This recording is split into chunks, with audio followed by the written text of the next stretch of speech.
Hey guys, Rob from Buy SEO Services here with you today, and today I wanted to actually discuss this article that I've seen out here on Accounting Web, and it says there are better uses for your limited marketing resources than SEO.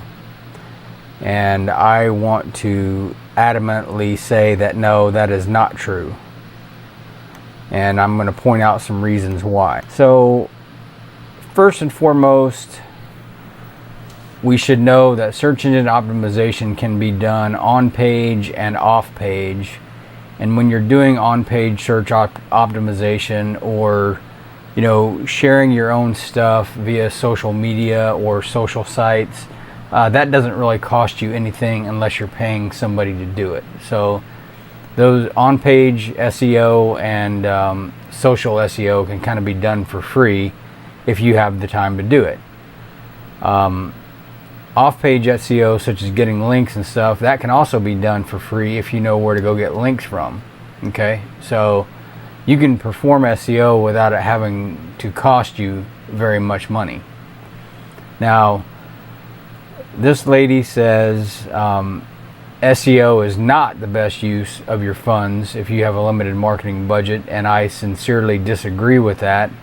And the reason being is that when you're performing search engine optimization, you're going to benefit your website on all three search engines.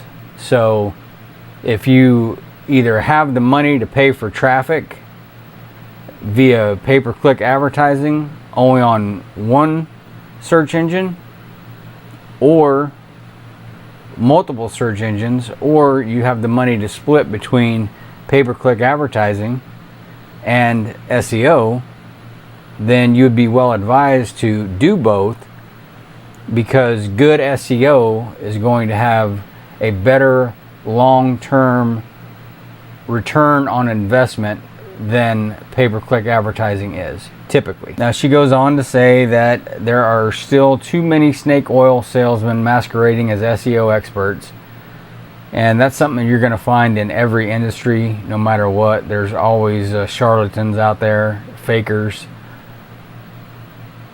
or just people who are just looking to steal your money, and that's just kind of the nature of mankind, unfortunately. So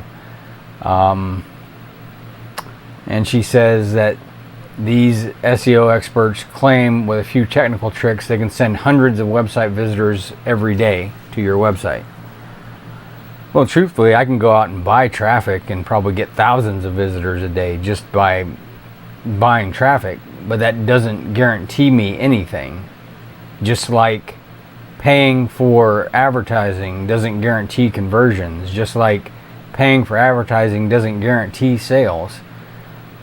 I want to be very clear here when I say there are no guarantees in internet marketing. None whatsoever. You are not guaranteed sales by any stretch of the imagination, and if you think otherwise, you are delusional. I'm just telling you that right now. So get that idea out of your head, because there are no guarantees in life. The only guarantees we have is we are born, we live for a little while, and then we die. That's what's guaranteed. So she says the snake oil salesmen masquerading as SEO experts are lurking out there, and that she gets messages from them all the time. Well, just because you get emails from people doesn't mean they're snake oil salesmen, doesn't mean they're trying to sell you on something that you don't need, because SEO is very valuable and it's something that should be done regardless. So if you want your site to rank, here's the thing, and I don't care if it's a YouTube channel, a Facebook page, or your own website. That individual page needs authority. And the way you get authority in Google's eyes a lot of times is by getting votes from other sites. And those votes are backlinks. So if you think you're going to come out here and dominate the internet without ever having to get backlinks, or without ever having to consider SEO yourself, once again, you're delusional. Because I'm telling you, that's just not reality. And I've done it myself, where I've written great content for some sites of mine that don't have authority, and you know, you think, well, where are the visitors at? Where are the visitors at? Well, you know, the site don't have backlinks. Who cares if it's on page 4 of Google's top 100? You know, if it's in the top 40 of Google. If it's not on the first page, then it just doesn't matter. And I'm just telling you that right now. So for most intents and purposes, if your website is not on page 1 of Google, your website does not matter. She goes on to say that there's problems with relying on SEO as your main marketing strategy. You know, I would tend to agree with that. I don't think that you can rely on any one marketing strategy.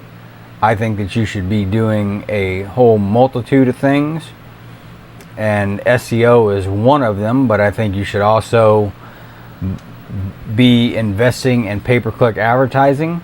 So one, for testing purposes, see if your copy converts, see if you know, how frequently it converts, see where people leave your website, see where they enter.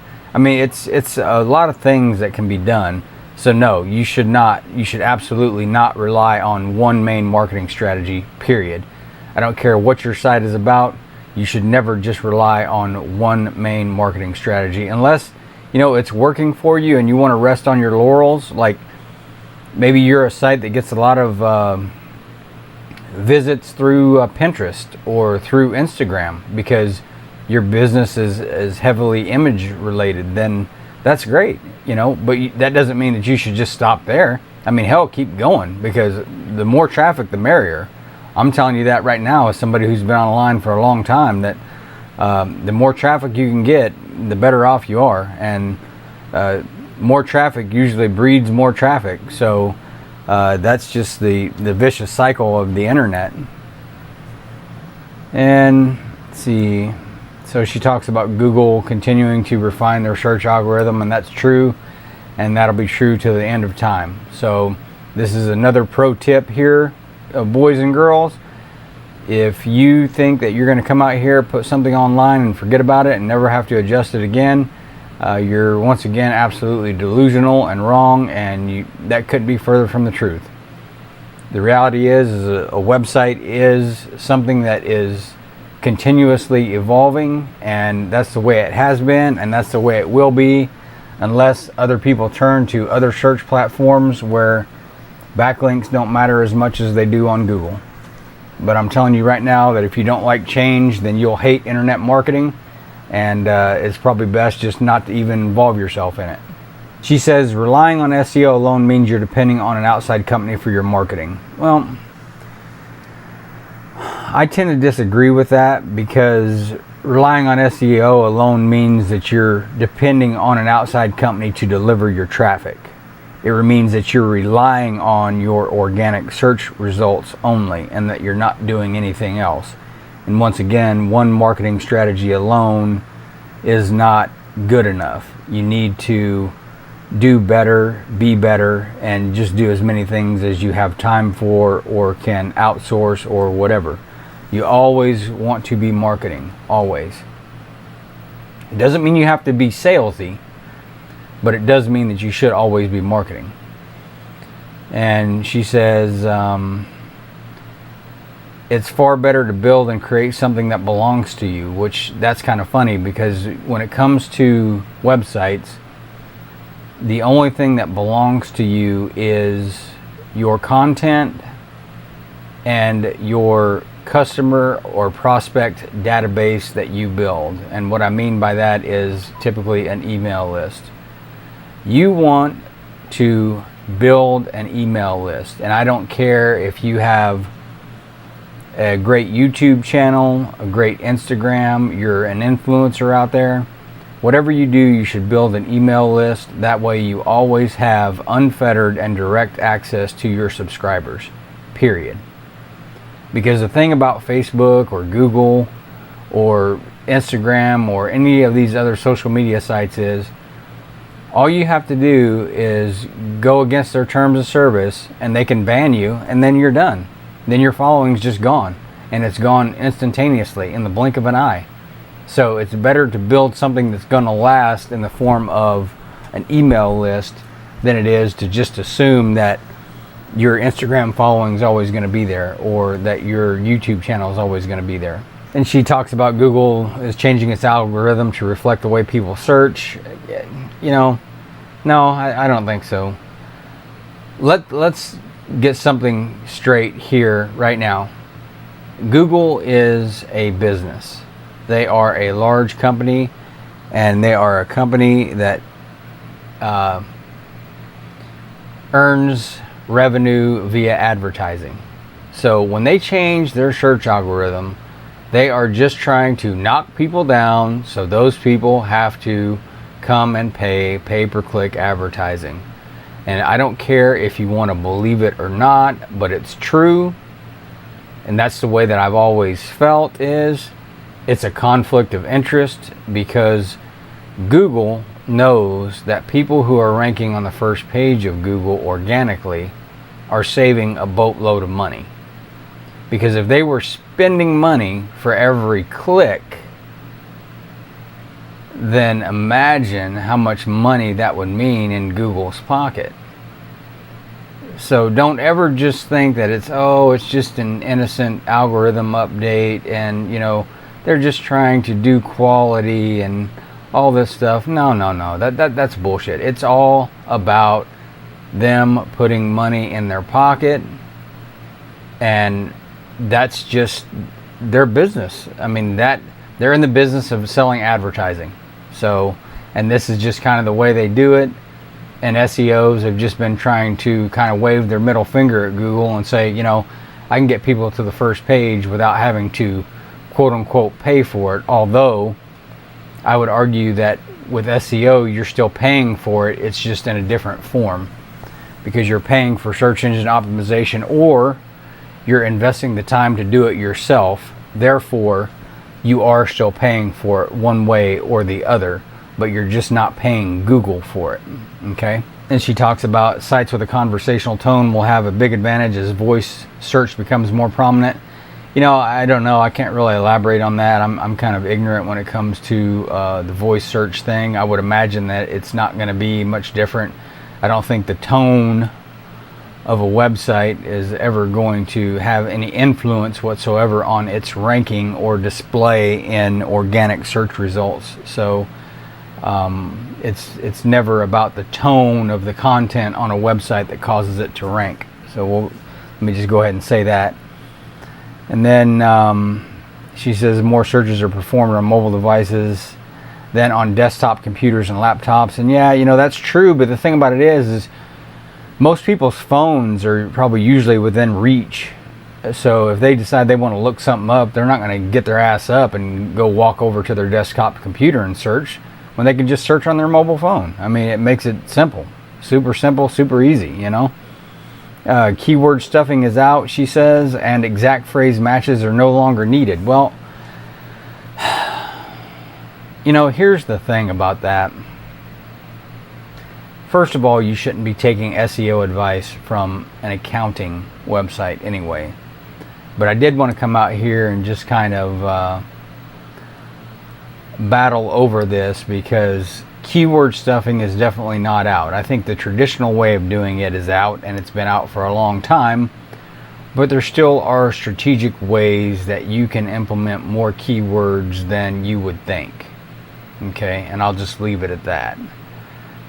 And then exact phrase matches are no longer needed. Exact phrase matches are the heart and soul of Google search algorithm, because let's face it, when a term is searched, 5,000 times a month or whatever, then that's not going to go away, and that's not going to no longer be needed. It's absolutely critical and necessary to have and use exact phrase matches within the content of your website, and most likely your keywords and your title and so on and so forth. So to say that something's no longer needed, I think is just ignorant and just not a smart statement at all. Oh yeah, and I love this right here. Getting to the top in search results doesn't guarantee you'll get great prospects. That is a very great and valid point. And as I said previously within this video, there is nothing that's going to be guaranteed about this. But I will take my chances in the top of the search results and get volume over the great. In other words, I would rather have a high volume of just mediocre prospects than I would just a handful of great prospects. Because most businesses rely on volume. And I don't care if you're selling information, I don't care if you're selling a service, I don't care if you're selling a product. The bottom line is that you need a high volume or a set level of volume at the very minimum every month in order to pay your bills and continue being in business. So I will certainly take my chances at the top of the search engine as opposed to being in anonymity on page 4. See, she goes on to say that just because your firm ends up on the first page, top 5, or even the number 1 spot of search results doesn't mean that people who find you will make great clients. And that's absolutely true, but that's true with any business. And I don't care if you're paying for advertising or you're ranking high in the organic search results. There's, once again, no guarantees that anybody's going to make a great client, that there's no guarantee that somebody's going to buy from you. There's no guarantee of anything. So we need to just get that completely off the table and forget about that. And then she talks about tire kickers and people looking for the next low-cost accounting firm or low-cost, insert your niche there. You're always going to get a lot of tire kickers. It's a special kind of pain in the ass when you get tire kickers when you're paying for pay-per-click advertising. And I can see it in my stats every day where people come through a paid click and then they may visit a couple pages and then they're out and then they're back in, and it's just kind of strange, but you're going to get that no matter what. So I would rather get tire kickers and people seeking low cost stuff organically than I would pay for those visitors, because those visitors are the ones that some other customer is going to have to end up paying for in the long and short of things, because they're probably not going to buy from you. And if they can find something low cost, even if you give them a great deal, they'll probably still look for something better. And I've certainly seen that within my own businesses, where I was giving somebody what I thought was a really, really smoking hot deal, and but they were hell-bent on finding just the best deal they could find, and they went out and they found it. And this is another pro tip here, boys and girls.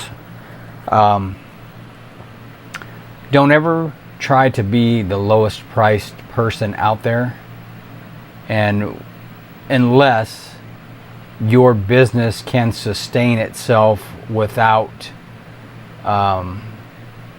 having enough volume.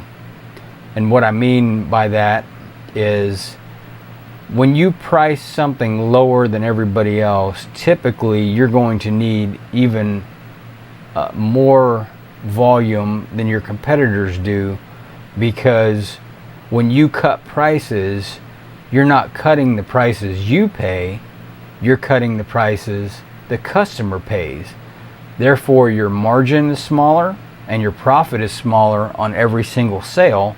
And what that means is that you're going to have to sell more in order to make up for the profit that you're giving away to your customers in the form of discounts.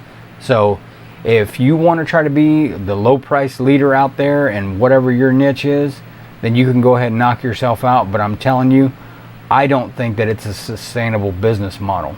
The reason it works for places like Amazon and Walmart is because of volume. But if you're just somebody who's up and coming and you're looking to be the cheapest and that's how you're going to get your name out there, the problem with that is you're always going to find somebody who wants it cheaper even than your best deal. So I'm just telling you from my own experience that I would not try to be the low price leader of anything, unless I had a very large financial backing and I didn't need the money month to month to pay for my personal and business expenses. So anyway, she goes on to talk about better uses of type marketing dollars and resources, and she talks about online reviews and testimonials. And I would encourage everybody to always try to get reviews and testimonials from their customers. You know, and if they're willing to refer people, then that's even better. But those reviews and testimonials go a long way. But I'll tell you from my own personal experience that it's harder to get reviews and testimonials from people who had a good experience than it is to get reviews from people who had a bad experience. So people who have a bad experience always want to go out and share it with the world, but people who had a great experience are mum. So you need to find a way to encourage reviews and testimonials and things of that nature, things that will benefit your business long term. And that's it. Reviews and testimonials always. You know, social proof is always a big thing. So then let's see, local events, business events, and networking opportunities. And yeah, that's true. You know, if you're a member of your BBB or Chamber of Commerce or any other networking groups, you know, that's always a good thing. I mean, no matter how you can get your business name out there, there's never a bad way to do that. So I certainly encourage multiple avenues of marketing your business and not just relying on SEO, but I still think that SEO is a great investment for anybody's online business. Because if your competitors are doing it, then you absolutely need to be doing it as well. I mean, that's just the bottom line. So I want to interject a tip here as well. Now this guy right here in this video at about the 2-minute mark says that Google is an advertising company and they would prefer that you spend your money on pay-per-click ads as opposed to SEO. And all he's doing is really reiterating what I've already said, but you know, it's just true. And to think something otherwise is just foolish. So just know that Google is an advertising company and they want your money. So back to the article. Let's see, she talks about restarting a blog. Yeah, I mean, maybe, but I don't know if that's the best thing that you can do either. Postcards and direct mail. That's a good idea for another marketing avenue. I'd certainly wouldn't discourage you from it if you can afford it and you have you know, a list of people that you can send postcards to. I think that's a good idea. I think that would be actually a good marketing thing for around the holidays. You can kind of send a Christmas postcard. You know, everything that you do to market your website doesn't have to be super salesy, but you just need to let your customers know that you're thinking about them and that you appreciate them. And you know, what better way than to say, hey, you know, Merry Christmas, Happy Holidays. I hope this year has treated you well, and you know, blessings into the new year or whatever. So, but it would be much more cost effective to be able to do that via email as well. So, or you know, you could do both, or you can buy a mailing list to mail postcards to for prospecting, and that could be the same Christmas postcard or whatever, and then you still have your email list as well. So there's multiple ways of doing that. And then referrals, I already talked about that, because referrals are like the lifeblood of any business, and they're always a welcome thing. And I would almost be willing to pay customers a portion, $10, whatever, if you can refer a customer to me, because let's face it, you know, the thing about it is there's nothing in this world like referrals. So I did want to also remind you guys in this video that I'd recently written some content for one of my websites, bestnearme.co, and I had included kind of a checklist of what you can do to look at your own website, things that you can analyze yourself, such as the title of your website as opposed to your high-ranking competitors, the keywords or meta description that's being used within the HTML code of your competitor's website as opposed to your website? Do you have a Google My Business Maps listing? Do you have a Bing Places Maps listing? Let's see, what else was it? It was comparing the quality and quantity of your content. Is your website secure? How fast is your page load? There's a lot of good information out here, especially if you're just starting out, because this is actually the way you should start out your website. Is you get everything in order and you use Google Analytics and a Facebook pixel to build your website's audience. That way you have something to turn to, and you're in turn creating a remarketing list. Now, this is a little outside the scope of this video because this was more of a rant style video, but I'm just telling you that if you're just starting out, those are the things that you want to be aware of, is that you need to build an audience because you don't yet have one. And then you need to go through a series of A and B testing, testing this landing page versus that landing page or what have you, and trying to refine down to a page that converts regularly instead of every once in a while. And then in this checklist, I also mentioned email marketing, snail mail, postcard campaign, and stuff like this. And ironically, this content was written before I saw the article out there on Accounting Web. So I'd kind of touched on that topic, which was kind of funny. But that's going to pretty much wrap this video up. And as always, if you're looking to buy SEO services, then you can certainly contact me through my website, bestnearme.co.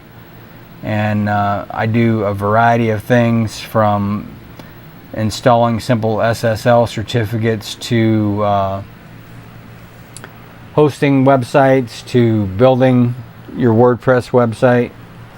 So if you're in the market for SEO services and or really website services, then be sure to hit me up over there at bestnearme.co. And there's actually a link. See, there I am right there. And if you click on this link, you can come over here to this page and you can find my email address right here. Email Photoshop Rob. That's me. So I hope this video has been entertaining and enlightening, and I hope you guys have a great rest of your day. I'll talk to you again soon.